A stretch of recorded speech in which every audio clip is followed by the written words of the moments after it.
Hey guys, welcome back to Seller Sessions. Welcome back to the show. Today, again, we have Colin Raja. Today, we're going to be talking about ranking again. We're going to split this down into three parts. We're going to be looking at one element as part for indexing. The other one is keyword linking. And of course, then Q&A and how they're being sunsetted in the future. So Colin, welcome back to the show. We're going to start with indexing, but do you want to give people that are not aware of you just yet a little bit of background on yourself? Sure. Thanks for bringing me back again. It's always amazing when we're having like a deep conversation about all these algorithms, and then we can keep going on all the time. I mean, whenever we meet, right? Yeah, we have a little geek out. I'm Colin. Yeah, man, it's crazy, like how we able to get more in detail with each other. Actually, like that's crazy. So I'm Colin Raja, based out of New York. Started the brand out of 2015 with a minimum below $100, and started scaling like crazy. And then I work like 19 hours a day to understand what it is actually, and then I understand. And the 18 months, I made my first million, and after that, we started growing from that point actually. So one thing I'm super good at is like a data, and also understanding the algorithm, and connecting with amazing people, and that's what my core strength is. Excellent. So let's start with some discoveries in and around indexing. Sure. Yeah. If you guys know about what is all about indexing, where it all started, the indexing is not, it's an Amazon term actually. The indexing is basically a term discovered by someone in a mastermind group. They come up with a new term. Why? Because we need to be named something. They named it, but that's not how Amazon sees in their algorithm aspect of it. So how it basically started is like you need to be in first, how it started is you need to be in a proper category and subcategory, and then you need to index, and you need to have a good relevancy, and then you would rank keyword actually. So that's a basic aspect of to rank any keyword, you need to index for it first, right?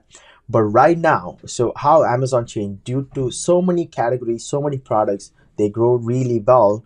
So they don't want to be turned this as like one of the like other website marketplaces like eBay or anything. They want to categorize very well.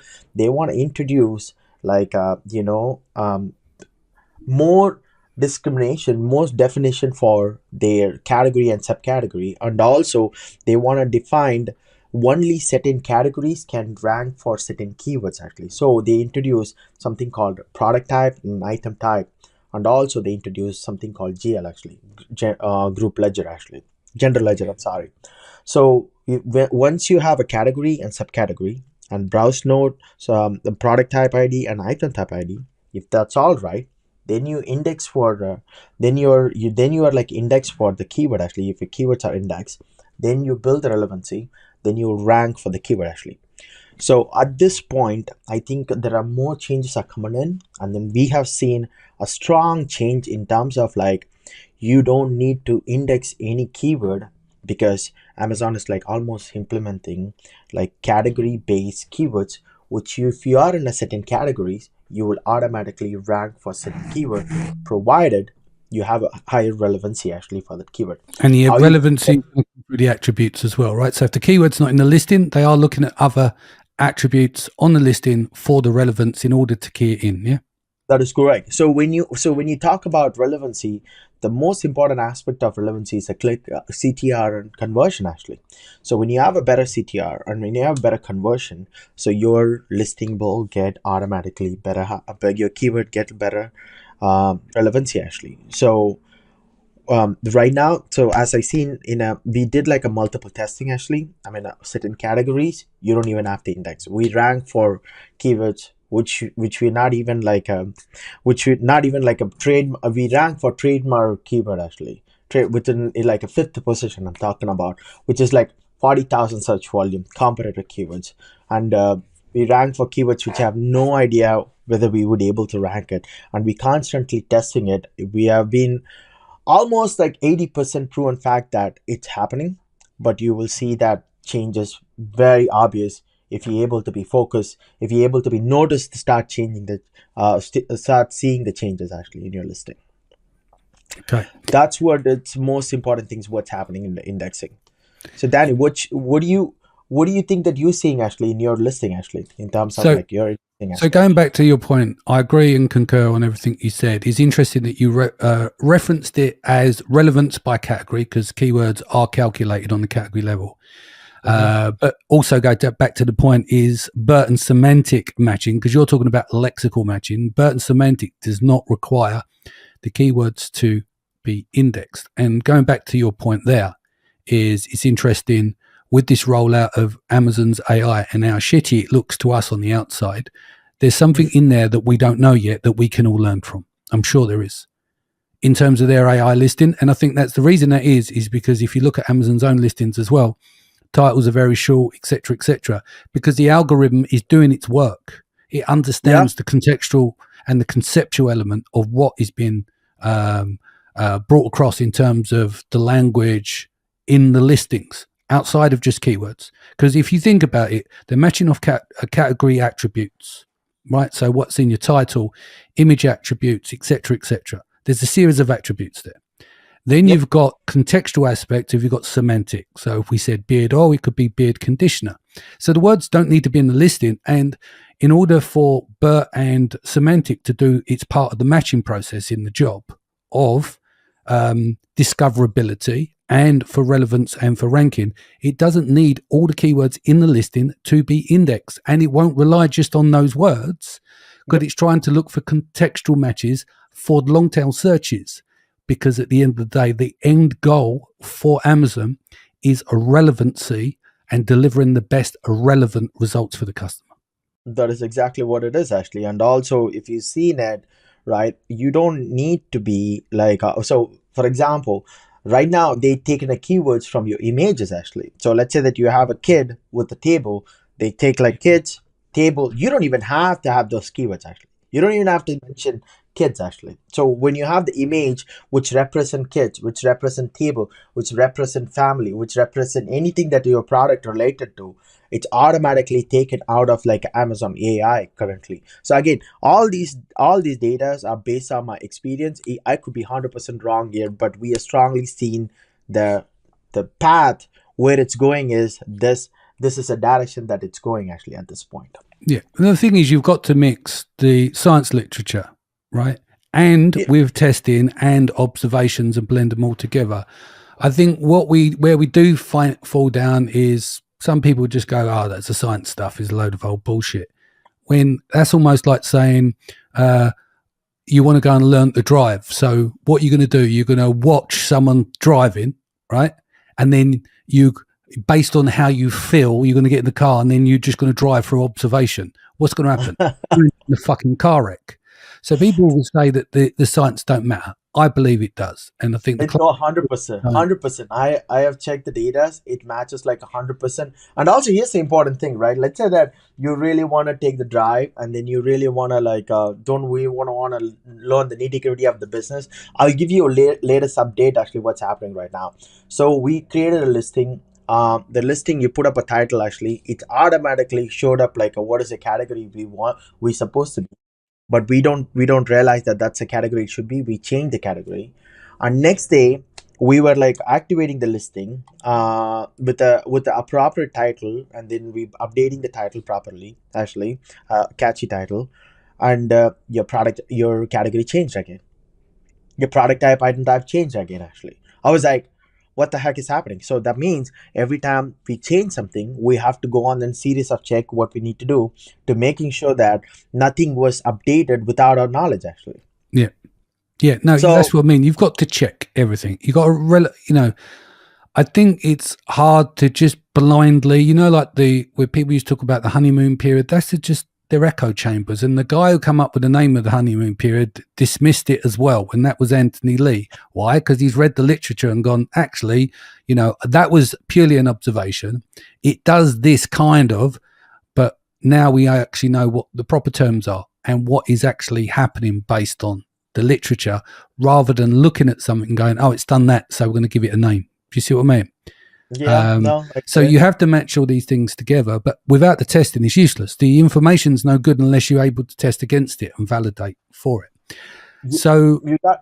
Go You on. gotta keep eye on your listing 100%. Actually, you gotta like if you did something new and if you did change anything, you gotta like make sure that either it is a positive or negative results. It doesn't matter what it is. The matter is like what is the results you got, and then how you can replicate the results. If it's a positive, how you can replicate it. If it's negative, why it's negative, how you can avoid the negative. What is the terms of negativity actually? What are you talking about? Is it like a combination of multiple stuff, or for example, one time we did this actually. We run a keyword. I mean, I'm not sure if this is still working actually. We run a keyword.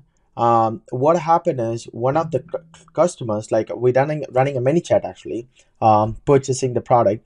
So the customer purchased a keyword out of like a wrong non-index keyword actually. At that point, I'm talking about 2017. So what happened is our main keywords are dropped completely like crazy without no reason actually. And we were like trying to figure out what's the reason. And we found there are multiple clicks and multiple purchase comes out of like a wrong keyword, which is non-index keyword. And we found that, and then we figured out, oh my God, if somebody can purchase it with a wrong non-index keyword, then I will end up in like paying a penalized for that particular action. That is crazy. So we able to find out those things and able to put up an SOP stating that make sure check the spelling before we sending it to any one of the buyers actually what we have. So you got to keep on track on every single aspect of your listing. Data is everything. Data will be like speak for you. Don't even like use your emotion to speak for your business actually at all. Yeah, indeed. Linking strategy. Where do you want to cover here? Whereabouts are we So going? basically, this is also one of the findings what we had actually. We usually go for like we divide a keyword into two things, which is like a browse keyword and a purchase keyword. So what is the difference between browse keywords? The browse keyword is something that people don't know what are they purchasing for, what they really come for. For example, they come for a garlic press. They don't know what are they talking about. They either they want plastic, they want like a pressure, they want like a two handle things. What do they want actually? When customers knows exactly what they want, they seems to be like a purchase keyword. When they don't know what they want, this going seems to be a browse keyword. So how you can identify those things, which is like when you go to the brand analytics, if you have like a conversion is total conversion is 15% above, it considered to be a browse keyword. Sorry, below 15% it's a browse keyword. Above 15% is a conversion. It's a purchase keyword basically. So what happened is what we did is basically we don't like to run all the time browse keywords. Why? Because it's super expensive. If you're running a PPC for $100 for the browse keywords, it's like 40,000, 50,000 search volume or anything actually. You will run out of budget super fast and your CPC cost is super high actually. So cost effectively, what we're trying to do is like we avoid running a browse keywords and then we run all the purchase keyword actually. So one point of time, what happened is it was like a very minimum keyword actually. It was like only like a 10 keywords for one browse keyword actually completely. We ran it for all the keywords. Purchase keyword launched completely, and what we seen is like a big shift on a browse keyword immediately. So it was like moved from 100 position to 13th position immediately actually. We were like, wow, what happened right now? So we were able to track those things data actually, and we were like, what happened? So we take the phase 2 data and did the same thing. Like, okay, I'm going to run all the purchase keywords and then see that if the shift happens. But the problem is we didn't include any of the zero purchase keywords actually. So we excluded zero purchase keywords, and the keyword was not really moving like 50 to like a 45. That's what it moved. Then we took a zero purchase keywords as well and included in that. It was moved like a super fast, like a 10th position actually immediately. And we realized that okay, this is what the strategy is all about actually. It's like basically you go and then like find the keywords which you run the purchase keyword and you're able to rank for the browse keyword. So basically where the keyword linking strategy comes is like when you're running a keyword, when you're running the launch actually, you need to track all the keywords, see where Amazon is giving you a sweet spot actually, where Amazon is really like helping you for rank certain keyword. You don't know actually what keyword you're going to rank. You possibly know what keyword you're going to rank actually, but Amazon algorithm choose certain things and put up, take those keyword and go back to the root, actually go back to the browse keyword and run that one launch, actually, you get better success in terms of like ranking in a very short period of time, because they're showing a better relevancy there. And we started this methodology, a keyword methodology, linking methodology, and it was worked out really well. We going extended about that right now. You know about n-gram, bigram, trigram, right? Algorithm, actually, methods, right? Yeah, go on. So basically we going and then differentiating all the keywords, which is like, okay, what is n-gram for all these keywords? What n-gram, like a bigram and trigrams, are Amazon is giving a much. Are you talking about trigrams and bigrams? Bigrams, but yeah, bigrams. You can bigrams and trigrams. Okay, sorry, Yeah, I misheard what you said. Okay, yeah. Yeah. So basically, you take 2 words, 3 words, and then 4 words, actually, keywords, and 1 word keywords. Basically, you're able to find out what is the minimum and maximum was ranking was Amazon give it for the word. When you combine those 2 words, actually, which is like a higher ranking. So you're giving it a scoring system on trigrams and bigrams, basically. Exactly. So if they're 1 word, they're 2 words, 3 words. So you're doing like the in category, the in category. Is it the in-category relevant score? I need to look up my notes. But basically, there's a calculation of in-category relevant score, the hunger score, and there's the one that escapes me. But basically, it's counting each of those words and putting a number next to them. So the count based on 1 word, the count based on 2 words, the count based on 3 words, and then you're coming to a calculation based on that. Is that right, roughly? We're coming into the calculation based on that, stating that, okay, this word is getting like a higher ranking, and the other word is getting a higher ranking, actually. So what we want to do is, right, we want to combine these 2 words and see that which words are getting like a higher ranking as well. So when we see that flow is happening, we include another keyword inside, actually, and seeing that get the relevancy for that keyword as well. So basically, like even that word is getting into the higher ranking. So we automatically like taking that data and combining multiple keywords inside it, actually. So we're skipping 1 keyword, combining 2 keywords. For example, let's take an example of like garlic press, actually, right? Poor garlic press. I'm sorry for that. So garlic press, actually. So garlic and press got like a higher ranking for me, actually, right? Separate word, and you like it got like a minimum of like a 5 position I got. So I take stainless steel as another keyword, which we're not ranked for it, but I run a ranking between stainless steel, garlic press. So you got 2 words is higher relevancy. 1 word is not built, it's building the relevancy. You're running a traffic for this keyword. So stainless steel get into like a higher ranking as well, actually, for you at the first 7 days of period. So then you remove the garlic press and garlic alone, stainless steel and X garlic press. So you run that ranking, actually. So you build the X as like another keyword, you rank for it. So you keep moving forward like that, actually. So that's an advanced stage of like a keyword linking strategy right now, what we're working on. Yeah, so the terminology I was looking for, because I forgot, I always mix up in-category relevant score with query category score.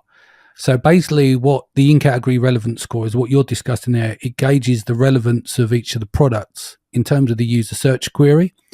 So within a specific category. So what they're doing is they're making, on that algorithm, they're making the calculation based on those words. What you're doing is taking n-grams, trigrams, bigrams, etc.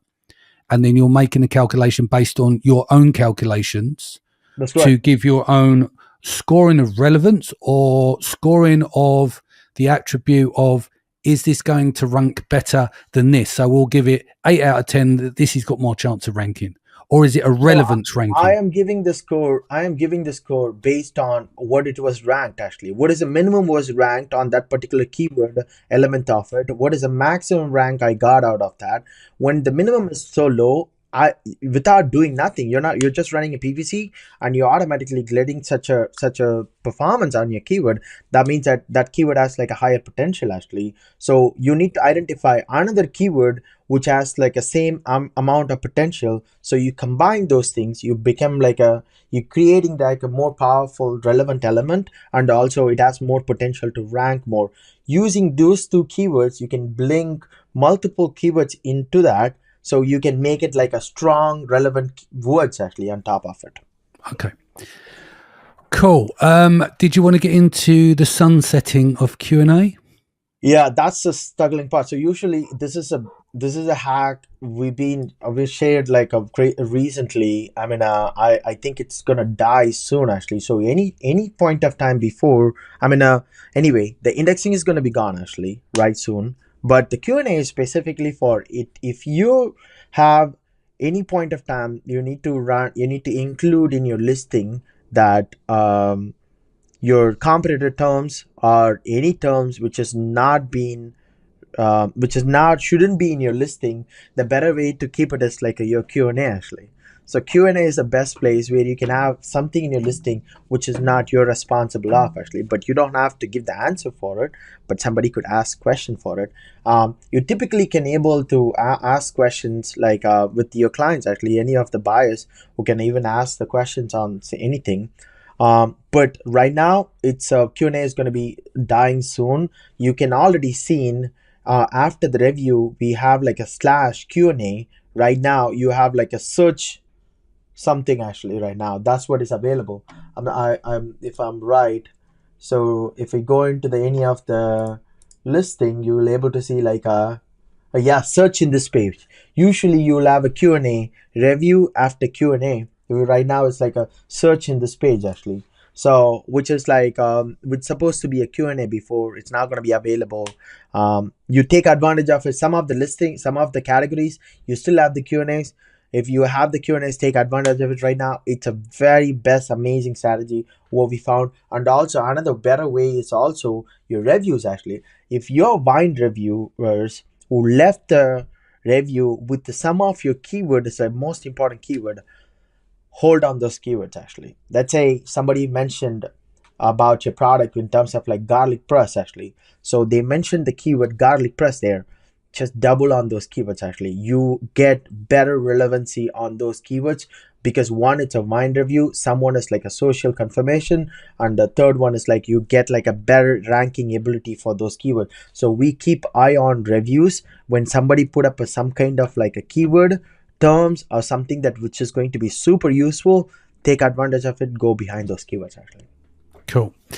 Colin, thank you for joining us today. You'll be able to see Colin on May 11th at Seller Sessions Live. Go to sellersessions.com/live 2024. Go and grab a ticket from there. I think there's maybe one early bird left. We've done the super earlies, last early bird, one or two left, I think, from memory. And then we'll have the general admission. We've just put up the Steve Simonson workshop for 12 people, which is a leadership workshop. And there's also a Brandon Young workshop, product development, validation, and optimization, incorporating AI and various other aspects that helps Brandon basically achieve 100 new product launches per year. So yeah, go and check those out. Colin, what's the best way that people can reach you? Yeah, you can reach me out through Facebook, Colin Raja, or LinkedIn, Colin Raja. Either one, it's good actually. So excellent. Guys, thank you for joining us today. Sharon will be back very, very soon. Take care of yourself and your family. Much love, and I'll see you again next week.